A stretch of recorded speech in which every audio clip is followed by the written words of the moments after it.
Hello students, welcome to the class. In this class, we will study Chapter 1 of Class 11 Chemistry, some basic concepts of chemistry. This chapter will be covered in 2 videos. Now, let us move into the first video. Before moving in depth to the concept, we shall see what is chemistry, its importance as well as its uses.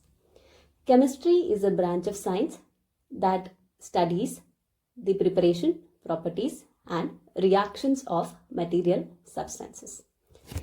It deals with composition, structure, properties and interaction of matter.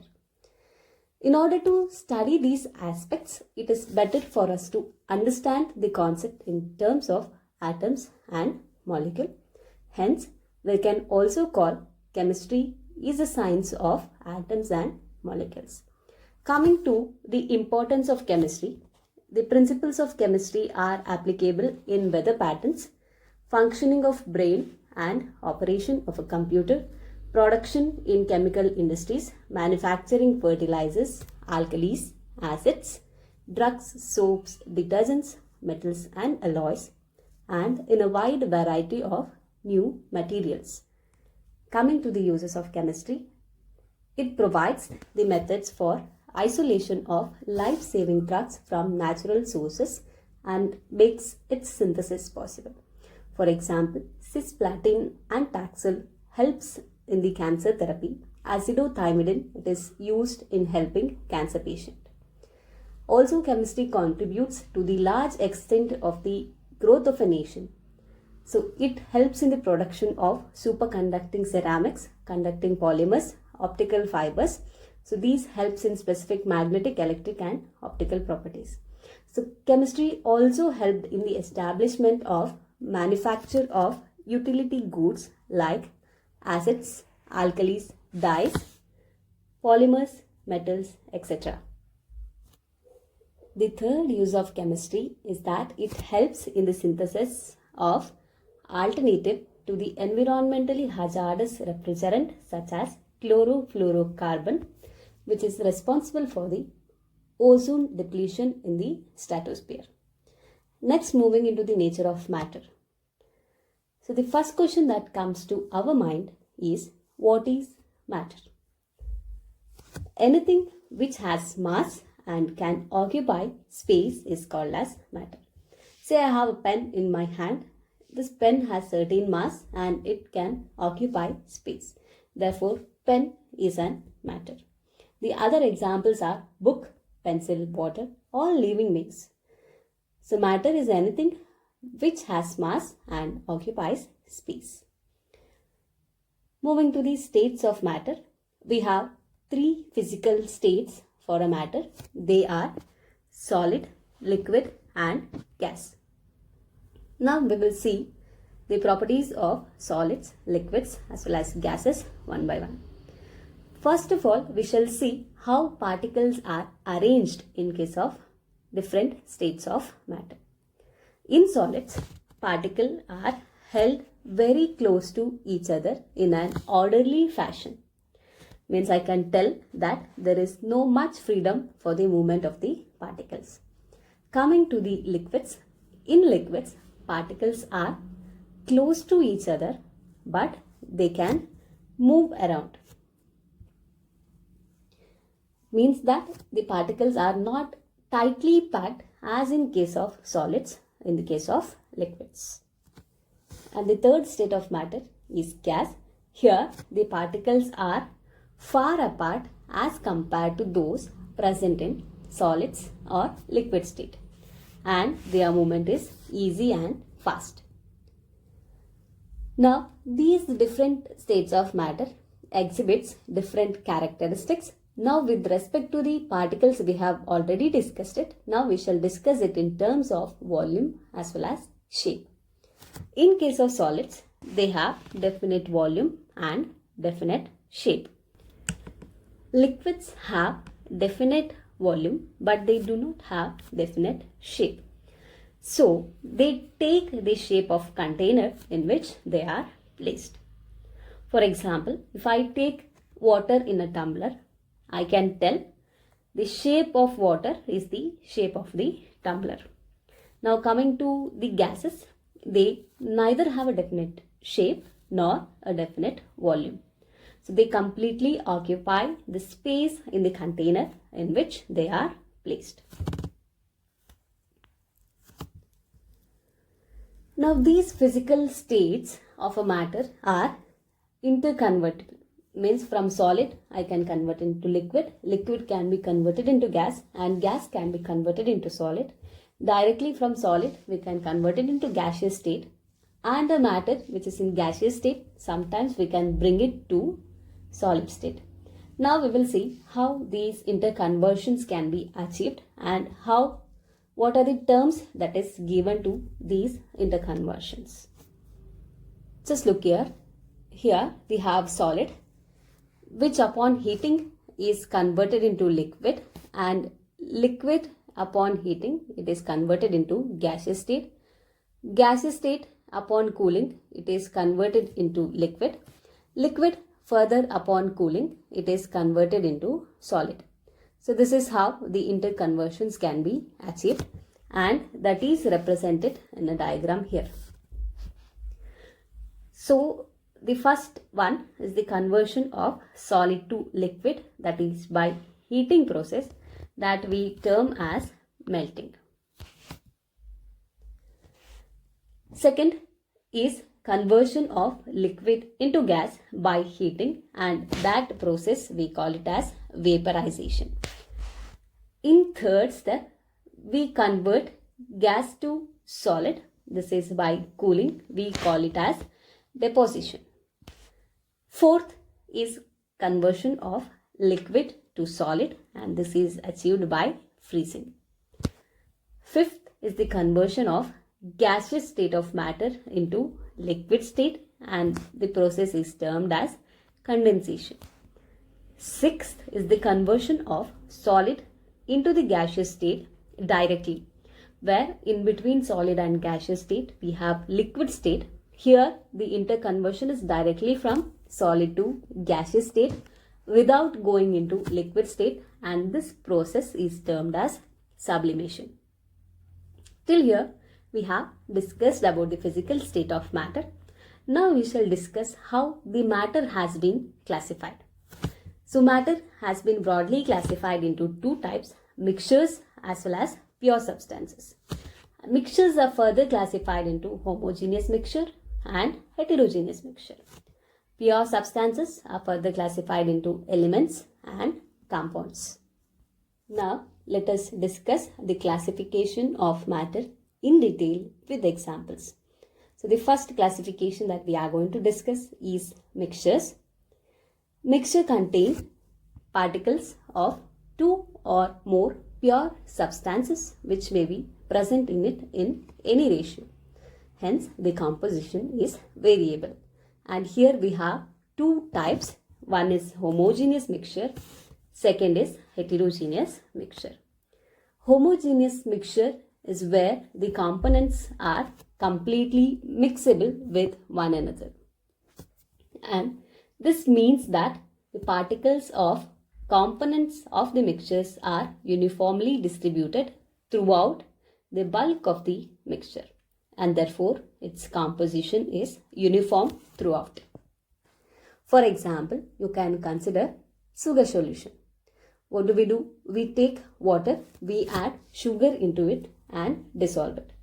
After some time, you are not able to distinguish between the sugar as well as water, that they have mixed thoroughly with one another. This is an example for homogeneous mixture. And the second example you can consider is air. Air is having nitrogen, oxygen, hydrogen, and various other gases are present in it. Whereas you are not able to distinguish between which is hydrogen, which is oxygen, or which is nitrogen. So therefore we can tell air is a homogeneous mixture. The second classification is heterogeneous mixture. In heterogeneous mixture, the composition is not uniform throughout, and sometimes we can differentiate between the components that is present. For example, you can consider the mixture of salt and sugar. when you have a mixture of salt and sugar, you can clearly distinguish between the salt as well as sugar, and therefore we call it as heterogeneous mixture, where the composition is not uniform and you can see the components.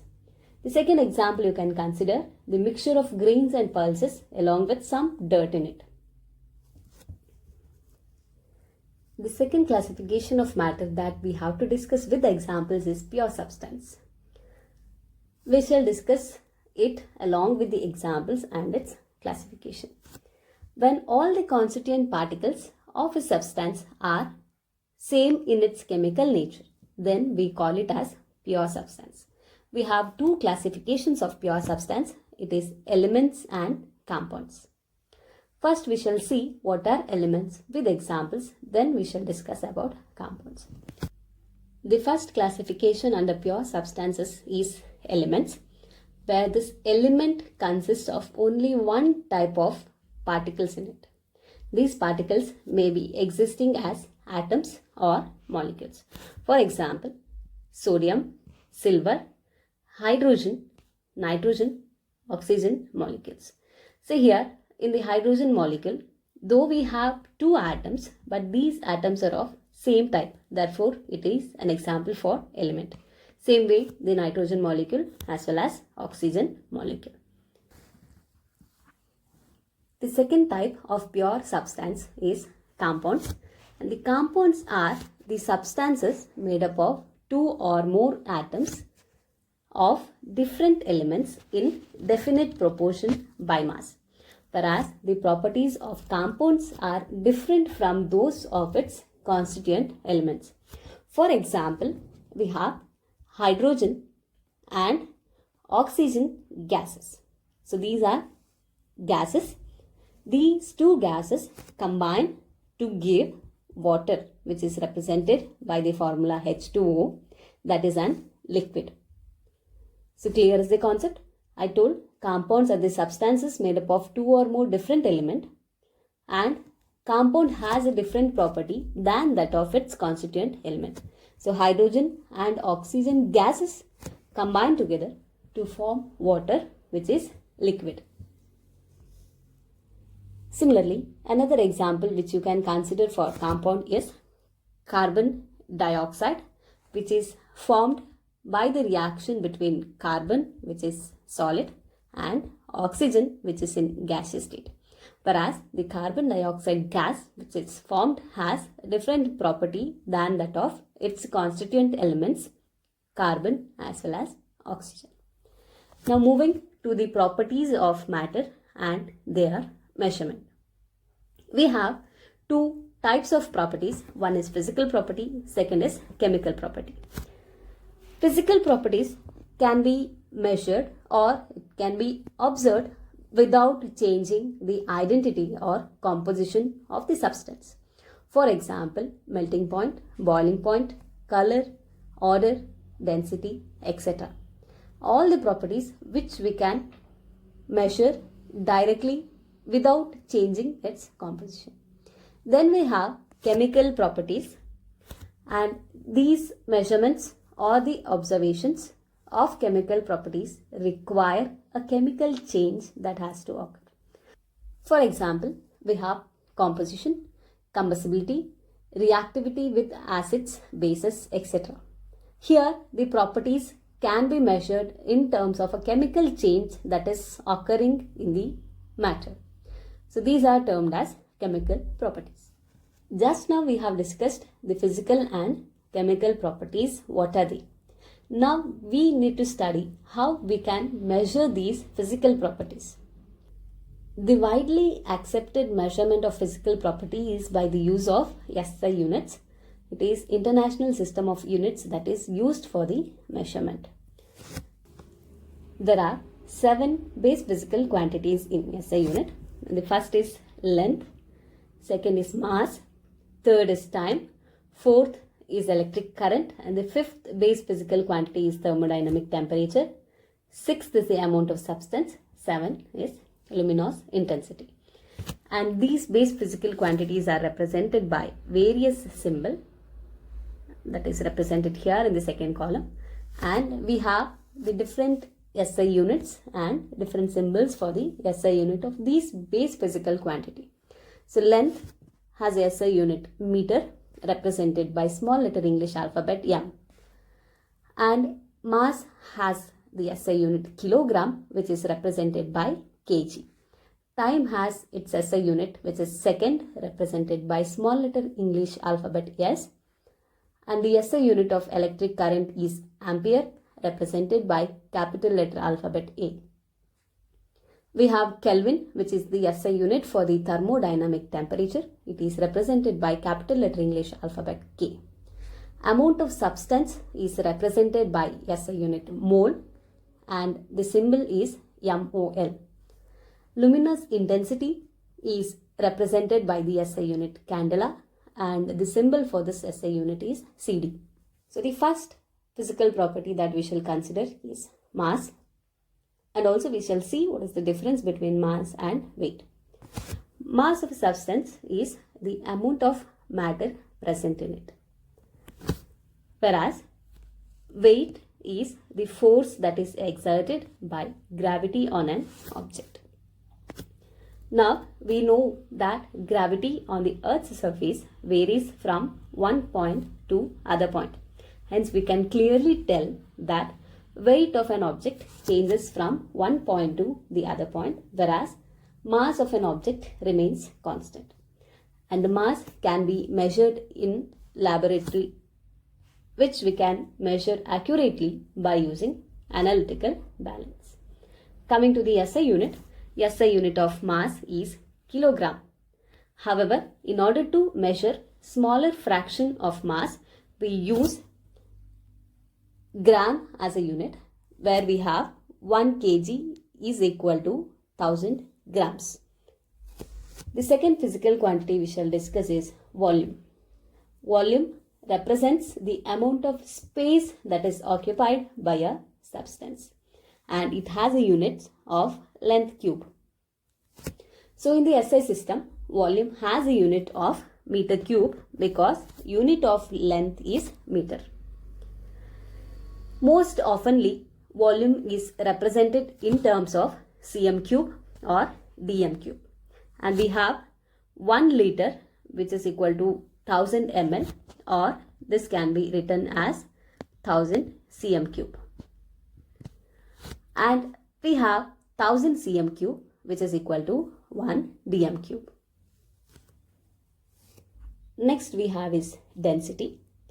Density gives us the relation between two properties, that is mass and volume. So density can be written as the ratio of mass to volume. So density is equal to mass divided by volume. So density of a substance can be defined as the amount of mass per unit volume. SI unit of density can be written as the SI unit of mass divided by SI unit of volume. We know SI unit of mass is kg and the SI unit of volume is meter cube, and therefore the SI unit of density can be written as kg per meter cube. And this unit of density is quite large, so in order to make it smaller and we use the unit as gram per centimeter cube. The next property is temperature. Here we have 3 common scales which are used to measure temperature. One is degree Celsius, degree Fahrenheit, and Kelvin scale. The unit of temperature is Kelvin, which is the SI unit, and we have other degrees which can be converted. So the formula to convert degree Fahrenheit into Celsius is given by 9 by 5 degree Celsius plus 32. In order to convert from the Celsius scale to the Kelvin scale, we have the formula K is equal to degree Celsius plus 273.15. And the Celsius scale are calibrated from 0 degree to 100 degree, the freezing point of water, and to the boiling point of water. Whereas Fahrenheit scale is represented between 32 degree to 212 degree centigrade. Next, we shall see what is scientific notation and how we can represent number in the scientific notation. So, any number which can be represented in the form n into 10 to the power n, where small letter n is an exponent which is having positive or negative values, and capital letter N is a number which varies from 1.000 so on and 9.999 so on. In chemistry, in order to represent any experimental data, we need to have an understanding about significant figures. Now, let us study what are these significant figures and how we can identify the significant figures in a given experimental data. Significant figures are meaningful digits which are known with certainty plus 1, which is estimated or uncertain. And there are certain rules using which we can identify the significant figures in a given experimental data. Now let us see what are all the rules using which we can identify the significant figures in a given data. First rule is that all non-zero digits are significant. Say for example, you consider 285 centimeter. So here we have non-zero digits and all these digits are significant. So we have 3 significant figures in the given data, that is 285 centimeter. Now for example, you consider 0.25 ml. So here we have 2 non-zero digits and both are significant. So therefore I can tell we have 2 significant figures in 0.25 ml. Rule number 2. Zeros preceding to the first non-zero digit are not significant. Such zero indicates the position of the decimal point. For example, we have 0.03. Rule tells that zeros preceding first non-zero digit are not significant. So we have first non-zero digit, that is 3, and the zeros which are preceding it are non-significant, and therefore we have only one significant figure in 0.03. Consider the second example, 0.0052, and in this case we have 2 significant figures. Rule number 3. Zeros between 2 non-zero digits are significant. For example, consider 2.005.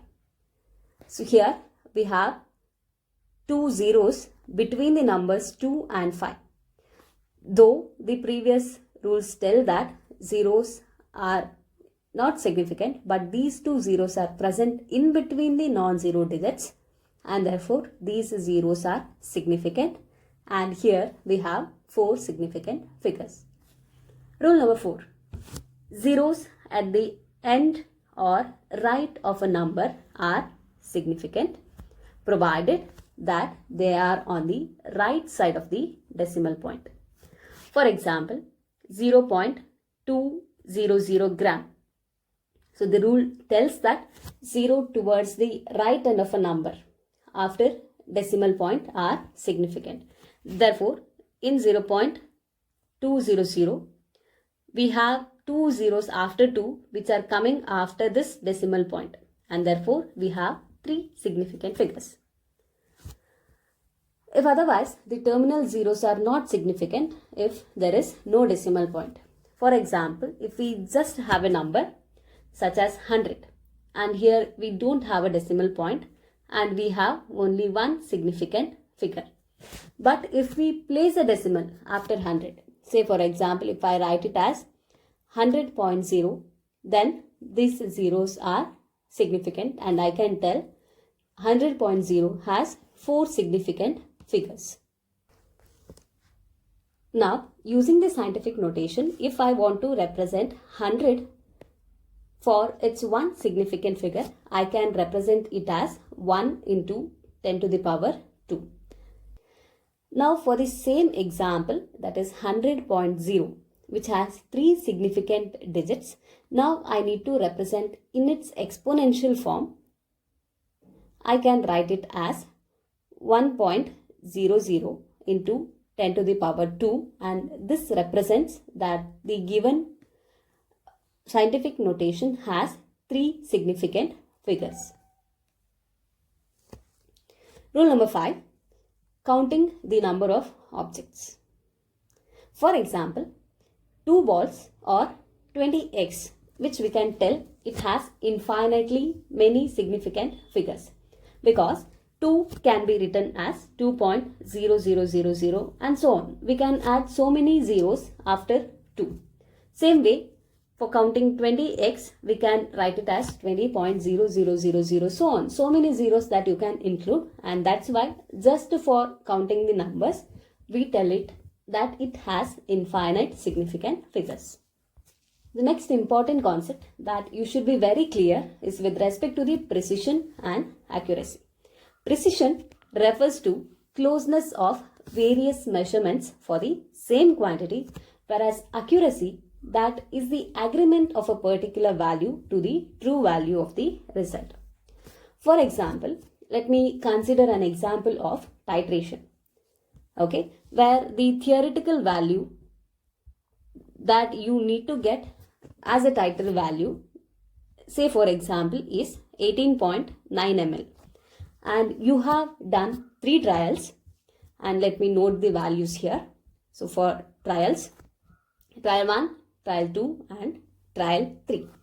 Say in trial 1, you had got 18.9 ml itself as an endpoint, which is the titer value. For trial 2, you have obtained 19.1, and for trial 3, you have obtained 19.0 ml, means exactly 19 ml. So here, if you check these 3 titer values against the theoretical value, which is 18.9, in trial 1, you have got the exact value that which is obtained theoretically.